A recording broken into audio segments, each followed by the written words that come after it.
जय श्री राम, जय श्री राम। भारत के प्रधानमंत्री माननीय श्री नरेंद्र मोदी जी कल्याण में तीसरी बार पधारे हैं। आपकी गरिमामयी उपस्थिति का इस आयोजन को, इस महाविजय संकल्प सभा को लाभ हुआ है।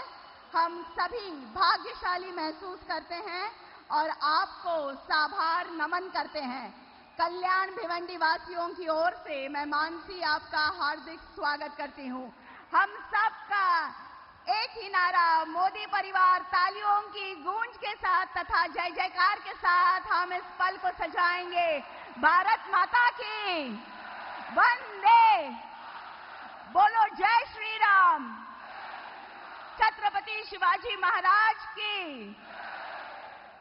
भारत माता के सुपूत 500 साल पुरानी जंजीरों को तोड़कर प्रभु श्री राम के भव्य मंदिर का सपना साकार करने वाले, भारत को विश्व का सबसे विकसित राष्ट्र बनाने की नींव रखने वाले, विश्व के सबसे बड़े लोकतंत्र के सबसे यशस्वी लोकप्रिय प्रधानमंत्री आज की तारीख में करोड़ों लोगों के जीवन में बुनियादी तौर पर परिवर्तन लाने वाले, विकास की गंगा भारत के घर घर में पहुंचाने वाले, आधुनिक युग के भगीरथ, देश की आशाओं की उम्मीद, जिनके मजबूत आश्वासक कंधों पर टिकी हुई है, जिनका हर एक कदम विजय की संकल्पना को मूर्त रूप देता है, उनका स्वातंत्र्य वीर सावरकर जी की मूर्ति प्रदान करके स्वागत करेंगे महाराष्ट्र के मुख्यमंत्री माननीय श्री एकनाथ शिंदे जी। भारत के प्रधानमंत्री माननीय श्री नरेंद्र मोदी जी इस सम्मान का स्वीकार करें।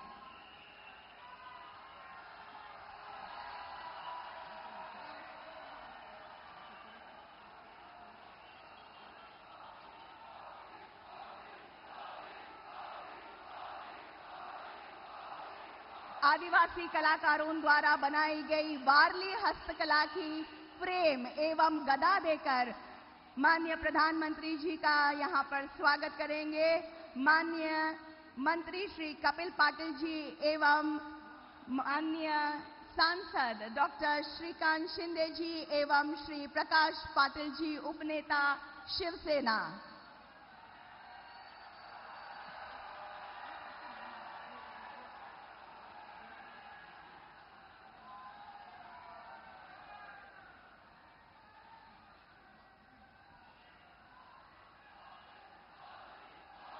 हिंदवी स्वराज का पहला नौदल छत्रपति शिवाजी महाराज जी के आधिपत्य में कल्याण के दुर्गाड़ी किले के करीब जो खाड़ी है वहीं पर बना, उसका चित्र माननीय प्रधानमंत्री जी को प्रदान कर रहे हैं भाजपा कल्याण जिला संगठन अध्यक्ष श्री नाना सूर्यवंशी जी, ठाणे ग्रामीण जिलाध्यक्ष श्री मधुकर मोहपे जी, भिवंडी जिलाध्यक्ष श्री हर्षल पाटिल जी, कल्याण शहराध्यक्ष श्री वरुण पाटिल जी एवं मोहना तितवाला के शहराध्यक्ष श्री शक्तिवान बोहेर जी।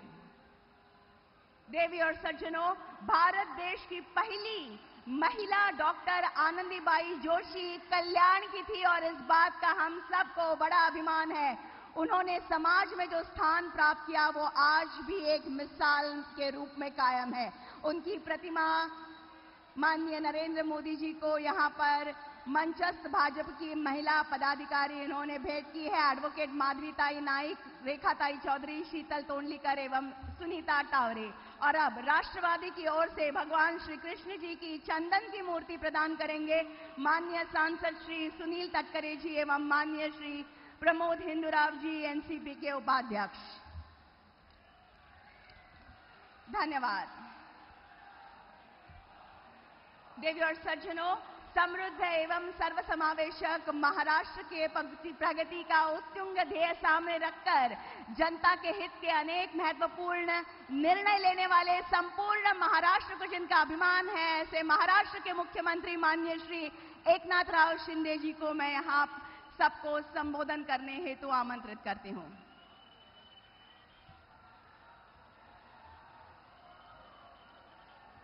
छत्रपति शिवाजी महाराज की जय। भवानी बोलो, सियावर रामचंद्र की जय। श्री राम। जय जय श्रीराम. हिंदू हृदय सम्राट बाळासाहेब ठाकरे, धर्मवीर आनंदगे साहेबांना मी विनम्र वंदन करतो आणि संपूर्ण जगात नेतृत्वाचा एक नवा आदर्श निर्माण करणारे आणि करोडो देशवासियांचे प्रेरणास्थान नरेंद्र मोदीजी आज इथे उपस्थित आहेत. मी आपल्या सगळ्यांच्या वतीने त्यांचं मनापासून या कल्याण नगरीत स्वागत करतो.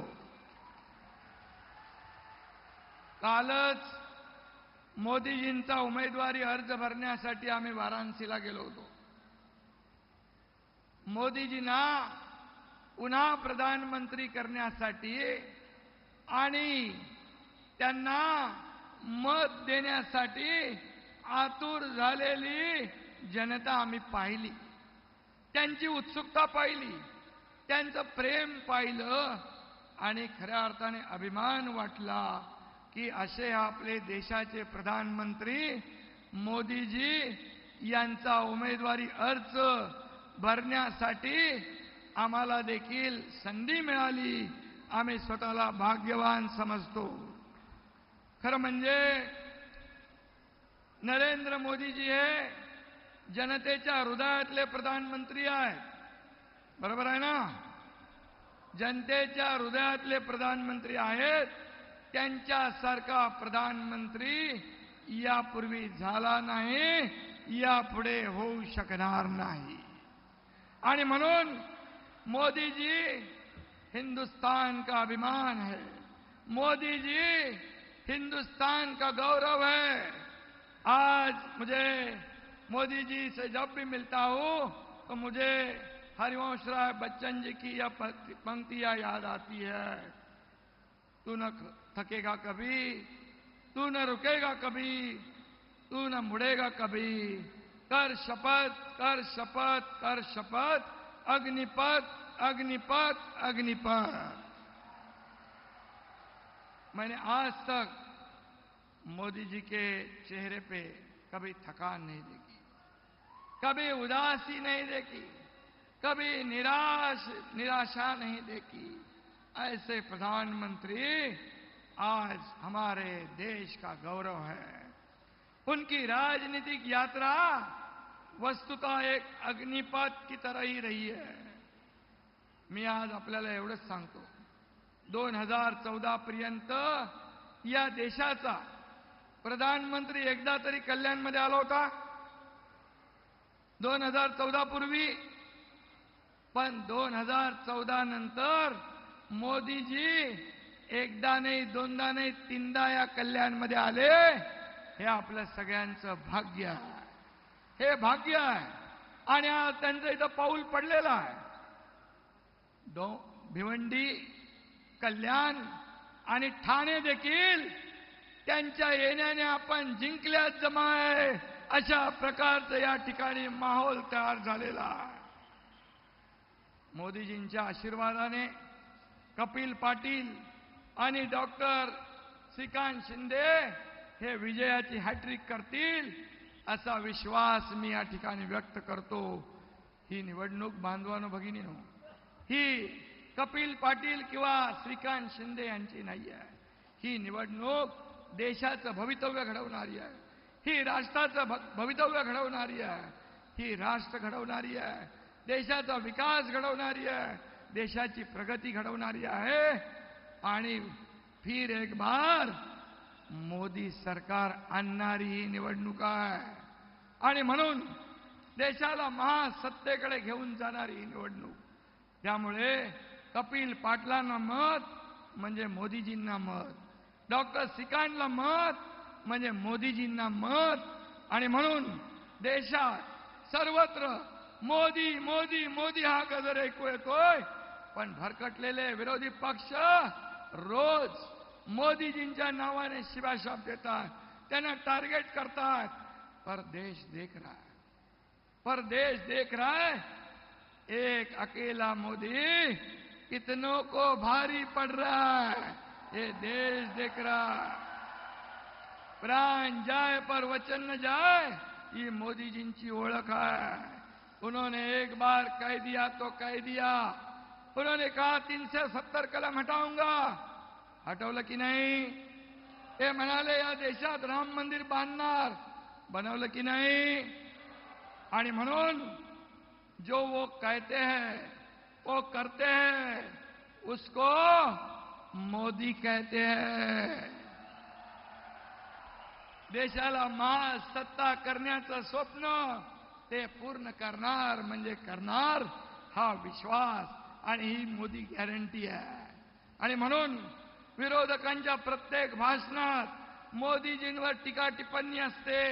मोदीजी प्रत्येक सभेत भारताच्या उज्ज्वल भविष्याचं विजन सांगतात, विजन मांडतात। देश कसा पुढे न्यायचा आहे, देशाची प्रगती कशी करायची आहे, सेवा, समर्पण आणि गरीब कल्याणासाठी काम करणारे नरेंद्र मोदी, भारताला विकासाची नवी दिशा देणारे नरेंद्र मोदी, दहशतवाद्यांच्या आतंकवाद्यांच्या मुसक्या बांधणारे नरेंद्र मोदी, भ्रष्टाचाराचा खात्मा करणारे नरेंद्र मोदी, देशाला महासत्तेकडे घेऊन जाणारे नरेंद्र मोदी, देशातील 140 कोटी जनतेला आपलं कुटुंब, आपला परिवार मानणारे नरेंद्र मोदी, महिलांना आत्मसन्मान आणि आत्मनिर्भर करणारे नरेंद्र मोदी, तरुणांच्या हाताला काम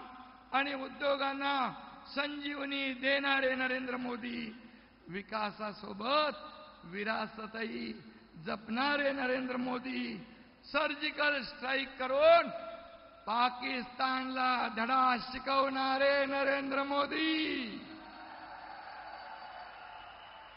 आणि लहान मुलांमध्ये लहान होऊन रमणारे नरेंद्र मोदीजी, ही त्यांची ओळख आहे। विकास पुरुषांची असंख्य रूप देशाने पाहिली, अनुभवली, त्यामुळे 140 कोटी जनतेने त्यांना पुन्हा प्रधानमंत्री बनवण्याची गॅरंटी घेतलेली आहे। हे आपल्यासाठी अभिमानाची बाब आहे। इंडिया आघाडी पराभवाच्या भीतीमुळे पूर्णपणे बरखटली आहे, पूर्ण बिथरली आहे। त्यांच्या नादाला लागून उबाटा कोण आहे माहिती आहे ना? उबाटाने पाकिस्तानची हुजरेगिरी सुरू केली आहे। मुंबई बॉम्बस्फोटाचा आरोपी इक्बाल मुसा याला निवडणुकीमध्ये प्रचारात उतरवले। त्यांच्या मिरवणुकीत पाकिस्तानचे झेंडे फडकू लागले। हे दुर्दैव म्हणजे कमरेचं सोडून डोक्याला गुंडाळल्यावर लाज तरी कशी वाटणार? आणि म्हणून माझं मत काँग्रेसला देणार म्हणून अभिमानाने सांगतात। बाळासाहेबांच्या मनाला किती वेदना होत असतील, बाळासाहेबांना किती यातना वाटत असतील। स्वातंत्र्यवीर सावरकरांचा अपमान झाला तरी चालेल, बाळासाहेबांची बुद्धी भ्रष्ट झाली असं म्हणणारे समाजवादी चालतात। काश्मीरमध्ये महाराष्ट्र भवन होऊ देणार नाही आणि पाकिस्तानकडे अनुभव मिळायचे सांगणारे फारुख अब्दुल्ला चालतात। हे तुम्हाला चालणार आहे? हे तुम्हाला चालणार आहे? आणि म्हणून मी आपल्याला सांगतो, छत्रपती शिवाजी महाराजांवर अतिशय प्रचंड श्रद्धा असलेले आपले मोदीजी, त्यांनी नेव्हीच्या ध्वजावर शिवमुद्रा उमटवली, सिंधुदुर्गात छत्रपती शिवाजी महाराजांचा पुतळा उभारला, त्यांच्या कार्यकाळात आग्र्यात शिवजयंती साजरी झाली। शिवरायांना अभिप्रेत असलेलं सुराज्य निर्माण करण्याचा प्रयत्न आपले आदरणीय मोदीजी करतायत। आणि म्हणून भिवंडीतून कपिल पाटील यांच्या कमळासमोरचं बटन दाबा आणि कल्याणमधून खासदार डॉक्टर श्रीकांत शिंदे यांचा धनुष्यबाण दाबा। 20 तारखेला सकाळी 7 ला मतदान करा आणि या दोघांना दिल्लीत पाठवा। मोदीजींचे हात बळकट करा। अब की बार फिर एक बार। धन्यवाद। जय हिंद, जय महाराष्ट्र, जय श्री राम। बहुत बहुत धन्यवाद। देवी और सज्जनों, राष्ट्र की उन्नति के लिए दिन रात एक करने वाले, देश की छवि अंतर्राष्ट्रीय स्तर पर उजागर करने वाले युग पुरुष, कर्मयोगी, प्रखर राष्ट्रभक्त, नव भारत के जनक, करोड़ों नागरिकों की मन की और दिल की बात जानने वाले, आत्मनिर्भर और विकसित भारत का सपना साकार करने वाले भारत के प्रधानमंत्री माननीय श्री नरेंद्र मोदी जी से मैं सविनय आग्रह करती हूं कि आज के इस महाविजय संकल्प सभा के अवसर पर अपनी ओजस्वी वाणी तथा बहुमूल्य विचारों से हमें अनुग्रहित करें।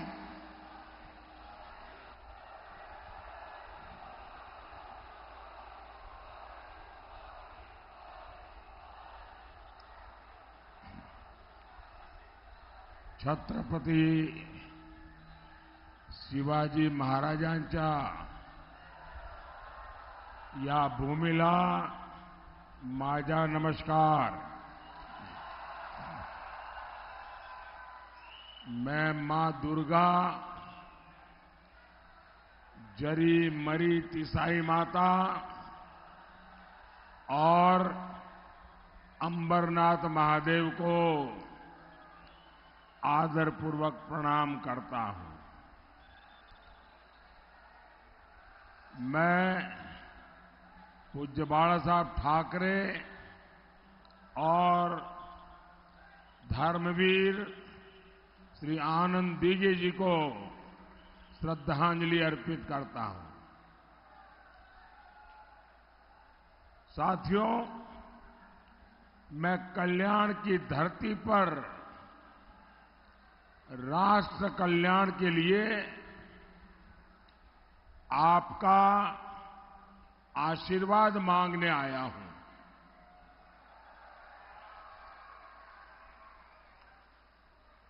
राष्ट्र का कल्याण,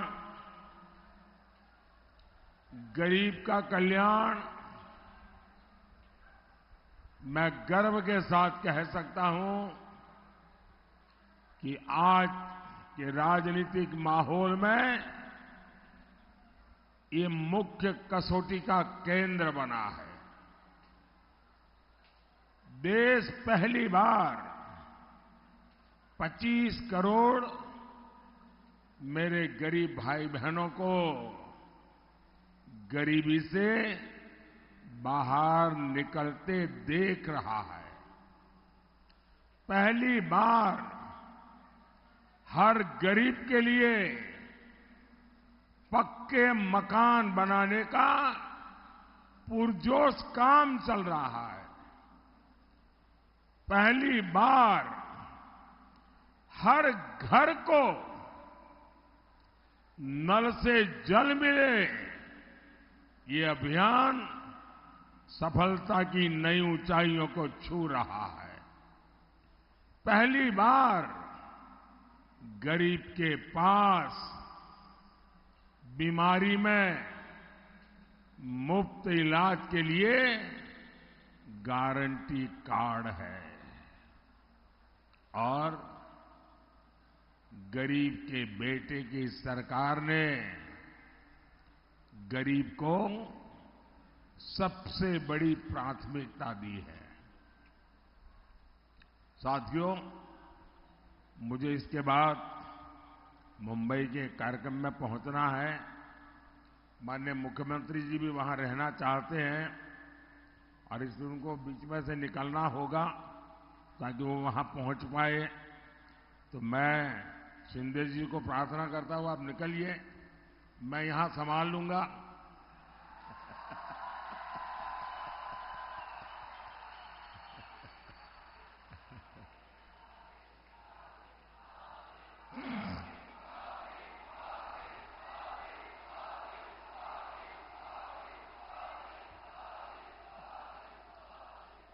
साथियों, आज पहली बार भारत में हम एक नया आत्मविश्वास देख रहे हैं। भारत आज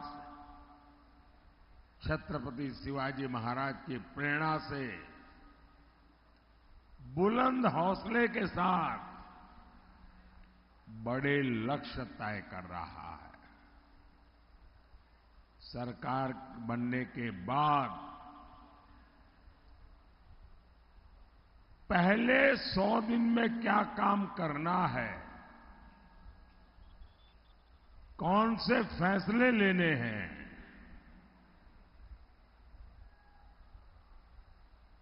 इस पर लगातार काम किया है। ऐसा नहीं कि अब सरकार बन गई, चलो मालाएं पहनते घूमते फिरेंगे। आज जितनी मेहनत करता हूं, उतनी ही मेहनत 4 जून के बाद भी जारी रहेगी।